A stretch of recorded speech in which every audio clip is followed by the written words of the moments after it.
Assalamualaikum, kali ini channel Adam 5758 akan membawakan sebuah kisah tentang anak manusia yang dirawat dan dibesarkan di hutan oleh seekor monyet. Simak sampai habis ya, jangan lupa like, subscribe, dan komentarnya.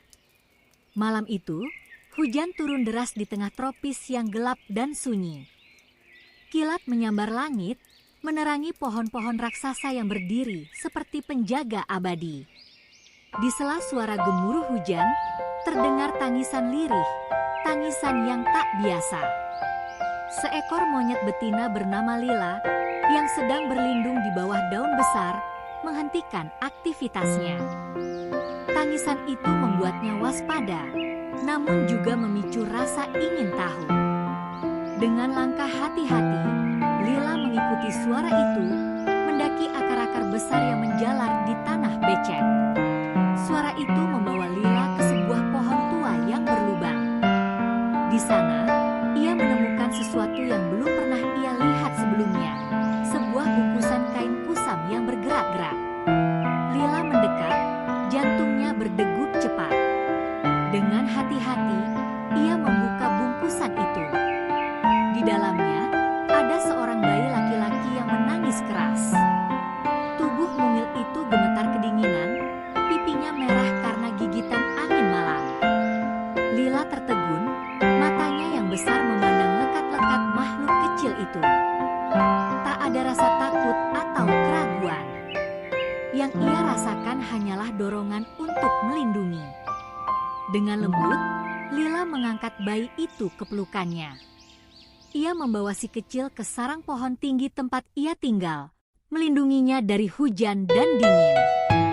Malam itu, di bawah langit yang menggelegar, sebuah ikatan tak terduga terjalin antara anak manusia yang terlantar dan seekor monyet yang penuh kasih. Hutan menjadi saksi awal sebuah cerita yang akan mengubah hidup keduanya untuk selamanya. Di tengah lebatnya hutan tropis yang tak pernah disentuh manusia, seekor monyet betina bernama Lila sedang mencari makan. Ia adalah pemimpin kecil dari kelompok monyet di wilayah itu. Sore itu, ketika matahari mulai tenggelam dan bayangan pepohonan semakin memanjang, Lila mendengar suara tangisan. Tangisan itu begitu aneh, tidak seperti suara hewan yang pernah ia dengar sebelumnya. Dengan penuh penasaran, Lila mengikuti suara tersebut. Ia berjalan hati-hati melalui semak belukar hingga tiba di sebuah celah di antara dua pohon besar. Di sana, tergeletak sebuah bungkusan kain yang bergerak-gerak. Lila mendekat, mencium bau asing yang belum pernah ia rasakan. Saat membuka kain itu dengan tangannya yang mungil, ia menemukan seorang bayi laki-laki yang menangis. Bayi itu tampak kedinginan, pipinya memerah, dan tubuhnya menggigil. Lila, yang tidak pernah melahirkan anak, merasakan dorongan untuk melindungi makhluk kecil itu. Ia memutuskan membawanya ke sarang pohon tempat ia tinggal bersama kelompoknya. Malam itu, Lila merawat bayi itu dengan penuh kasih sayang. Ia memeluknya erat agar tetap hangat, sementara angin malam berhembus pelan. Bayi itu akhirnya tertidur di pelukannya. Esok paginya, ketika kelompok monyet lainnya melihat bayi itu, mereka merasa bingung dan waspada. Namun, Lila melindungi bayi tersebut, menunjukkan bahwa ia akan menjadi bagian dari kawanan mereka. Hari-hari berlalu, dan bayi itu mulai tumbuh sehat di bawah asuhan Lila. Ia diberi nama Kibo, yang berarti harapan. Lila memberikan Kibo buah-buahan lembut, air dari daun, dan bahkan mengajari dia memanjat pohon. Walau tubuh Kibo berbeda, ia dengan cepat belajar meniru gerakan monyet-monyet lainnya. Namun, tidak semua kawanan menerima Kibo. Beberapa monyet jantan sering mengganggunya, membuat Kibo merasa terasing. Tetapi Lila selalu hadir untuk melindunginya. Ia mengajarkan Kibo cara melindungi diri dan menghadapi tantangan di hutan.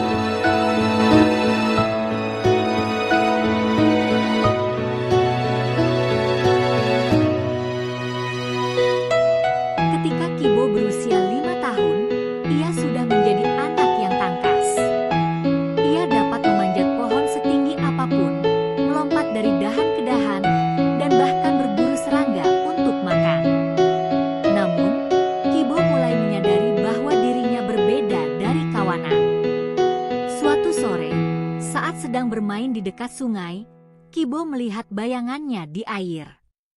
Wajahnya tidak berbulu seperti Lila atau monyet-monyet lain. Ia bertanya-tanya siapa dirinya sebenarnya. Ketika malam tiba, ia bertanya kepada Lila melalui isyarat yang telah mereka kembangkan. Lila hanya memeluknya erat, seolah mengatakan bahwa ia adalah anaknya, terlepas dari perbedaannya. Namun, rasa ingin tahu Kibo tak pernah padam. Ia sering melihat burung-burung berterbangan ke arah yang sama, menuju tempat yang jauh di luar hutan. Ia merasa ada sesuatu di luar sana yang harus ia temukan. Suatu hari, saat sedang mencari buah di pinggiran hutan, Kibo melihat sekelompok manusia yang membawa tombak dan busur. Mereka adalah pemburu yang memasuki hutan untuk mencari binatang. Kibo mengintip dari balik semak-semak, mencoba memahami siapa mereka. Ia terkejut melihat makhluk-makhluk itu tampak seperti dirinya. Salah satu pemburu, seorang pria tua bernama Pak Arman, melihat gerakan di semak-semak. Dengan hati-hati, ia mendekat dan menemukan Kibo. Pak Arman terkejut melihat seorang anak kecil berlumur tanah dengan gerakan lincah seperti binatang.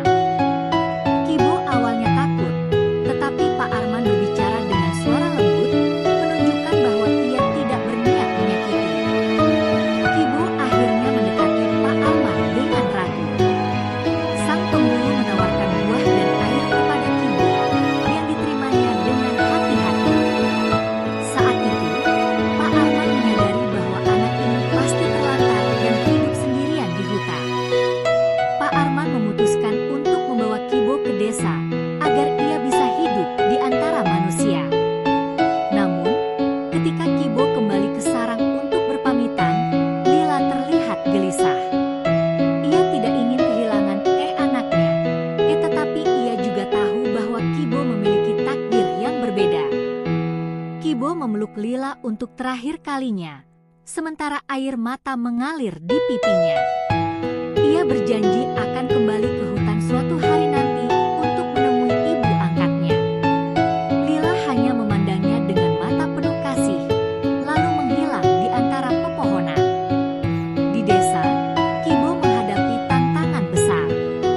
Ia harus belajar berbicara, makan dengan cara manusia, dan hidup di antara orang-orang yang memandangnya dengan penasaran. Namun, Pak Arman sabar mengajarinya.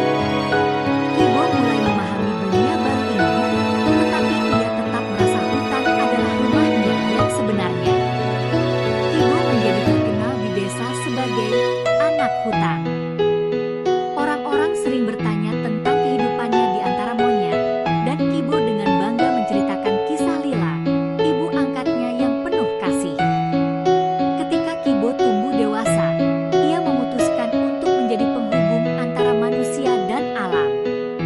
Ia mengajarkan penduduk desa cara hidup selaras dengan hutan, menghentikan perburuan liar, dan melestarikan alam. Kibo sering kembali ke hutan untuk bertemu Lila, yang kini telah menjadi monyet tua. Setiap kali Kibo kembali, ia merasa damai, seolah menemukan kembali dirinya yang sebenarnya. Ia sadar bahwa kasih sayang Lila telah membentuknya menjadi pribadi yang kuat dan penuh cinta, siap menghadapi dunia di mana ia hidup di antara dua dunia yang berbeda. Bertahun-tahun kemudian, Kibo berdiri di tepi hutan tempat ia dibesarkan. Angin lembut menerpa wajahnya, membawa aroma dedaunan dan bunga liar yang selalu mengingatkannya pada rumah. Di kejauhan, kawanan monyet bergelantungan di dahan-dahan, bermain riang seolah menyambutnya kembali. Di antara mereka, Lila duduk di sebuah cabang besar, menatapnya dengan mata yang sama seperti dulu, penuh kasih sayang dan kebijaksanaan. Tubuhnya sudah tua dan gerakannya tidak secepat dulu, tetapi hatinya tetap hangat. Kibo mendekat, memanjat pohon dengan lincah seperti ketika ia masih anak-anak. Ketika ia sampai di hadapan Lila, Kibo berlutut, memeluknya erat seolah waktu tidak pernah berlalu. "Ibu," bisiknya pelan, meskipun ia tahu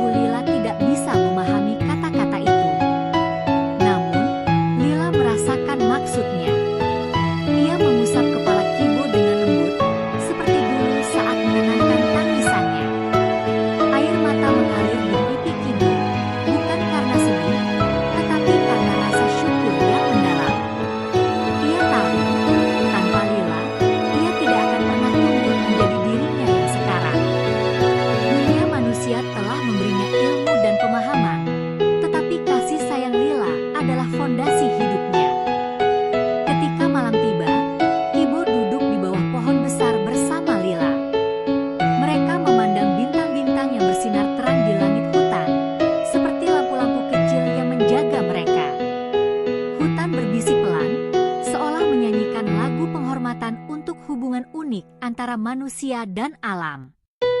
Kibo berjanji dalam hatinya bahwa ia akan